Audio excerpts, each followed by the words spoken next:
દાહોદ જિલ્લાના દેવગઢ બારિયા તાલુકાના ધાનપુર ગામમાં ભ્રષ્ટાચાર એવો છે કે સ્મશાન જવાનો રસ્તો જ ગાયબ છે। એક મનરેગાનો વધુ બનાવ સામે આવ્યો જે દુધિયા ગામમાં ભ્રષ્ટાચાર એવો છે કે સ્મશાન જવાનો રસ્તો જ ગાયબ છે। દેવગઢ બારિયાના દુધિયા ગામે સ્મશાન સુધી જવાનો રસ્તો બનાવ્યો જ નથી। અંતિમ ક્રિયા કરવા જવા માટે ગ્રામજનોને ભારે હાલાકીનો સામનો કરવાનો વારો આવ્યો છે। રસ્તાના નામે બિલો મંજૂર થઈ ગયા અને રૂપિયા ખવાઈ ગયા, પણ રસ્તામાં એક પણ મેટલના નામનો કાંકરો પણ નાખવામાં આવ્યો નથી તેવો ગ્રામજનો દ્વારા આક્ષેપ કરવામાં આવ્યા હતા। ત્યારે ગ્રામજનોનું કહેવું છે કે દરેક સ્મશાન ઘરમાં અંતિમ ક્રિયા કરવા માટે લોખંડની ખાટલી બનાવવામાં આવતી હોય છે, તે ખાટલી પણ નથી। સરકારના લાગતા ઓળખતા અધિકારીઓ ભ્રષ્ટાચારના પાપે ગ્રામજનોને ભારે હાલાકી વેઠવાનો વારો આવ્યો છે। ગ્રામજનોનું કહેવું છે કે શરમ કરો સરકાર, શરમ કરો, હવે હદ થઈ ગઈ। ત્યારે આ તંત્ર ભર નિંદ્રામાંથી ક્યારે જાગશે તે જોવું રહ્યું અને ગ્રામજનોની માંગ છે કે વહેલી તકે સત્ય તપાસ કરાવી ભ્રષ્ટાચારીઓને ક્યારે જેલ ભેગા કરવામાં આવશે તે તો જોવું રહ્યું। આશા news Gujarati reporter Jaber Shukla, Devgadh Bariya. हमारे दुधिया ग्राम पंचायत साले खरी पण दुधिया ग्राम पंचायत ની જે ગ્રાન્ટ આવેલી સ્મશાન જે ખવાઈ જા એ કંફાટ નીકળ્યું તો કોઈ એક ઓનો ઉપચાર કર્યો નહીં।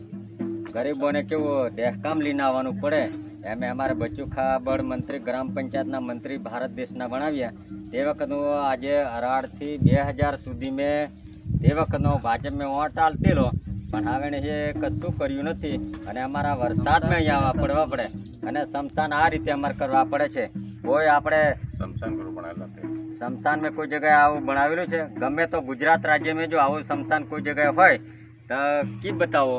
અને પછી ખબર કેવું કે અને ગ્રાન્ટ અમથા સહી સિક્કા કરીને કે લોકોને ભોળે 300ની રૂપિયા આલીને ભેળવીને જીતી જા। તે વખત કેવું કે આ રીતે પાર્ટીનો નિયમ કર્યો, પણ હવે કેવું કે ભ્રષ્ટાચાર નીકળ્યો તે વખત આ રીતે અમારી પરિસ્થિતિ કરવા પડે છે। અમે જેવું ખેડૂતના દીકરા છીએ એટલે આવી પરિસ્થિતિ કરવા પડે છે। અમારે ખેડૂતના દીકરાને આવી પરિસ્થિતિ કરવા પડે એ રીતની વાત છે।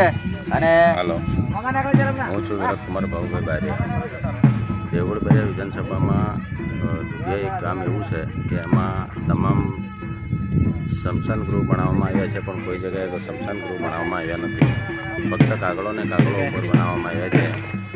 એટલે મારું ટૂંક સમયમાં એટલું જ કહેવું છે કે જે તે વેડફળિયાનું સ્મશાન બની ગયું હોવાથી હાલ અહીંયા કોઈ પ્રૂફ જોવા મળેલ નથી। એની વધારે પડે એમ તપાસ કરે અને સ્મશાન સગડી આવી છે તે અમારા માજી સરપંચ એવા બળદભાઈ ખુમાભાઈ બારિયાને ત્યાં પડી છે, એની તાત્કાલિક તપાસ કરી અને કઈ જગ્યાએ મૂકવાની હતી એની તપાસ કરી અને સરકારશ્રીને એક જ વિનંતી કે એની તપાસ કરે અને જે કોઈ એનો સર્વે સમાજનો પૂરતો ચુકાદો પ્રજા વચ્ચે આપે એવી મારી નમ્ર અરજ છે। જય હિન્દ, જય ભારત।